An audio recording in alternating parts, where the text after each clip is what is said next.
Pato kayo sa market ang AX180 ni QJ Motor. Sukat ang gulong sa unas 180/14, tubeless, naka EBS, then naka telescopic fork suspension tayo at may TCS na din yan. Kita niyo yung datingan, di ba? Aggressive talaga yung datingan niya, oh. Alright.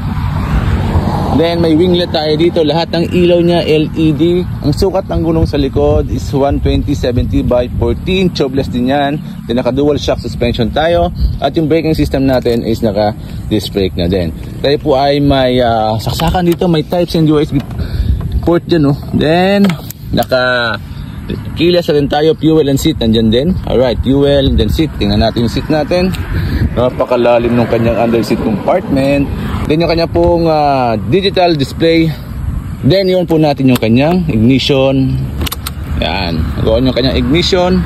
Lahat na information naman about motorcycle ay nandito, ano. Yung ating ABS, TCS, idling system, mode PO, mode P1, set and adjust, fuel consumption, speedometer, odometer, RPM, nandyan din. Nandyan lahat ng information sa ating display na yan. Then, the LED portion, tayo po ay may flashing light, high and low beam button, turn signal, busina, then yung ating hazard button, idling system button, then yung ating pong starting system na button. Napakasimple lang naman ng mga buttons niya, no? So, ang tanong na nga lang dito is kung papatok ba sa market ang AX180 ni QJ Motor.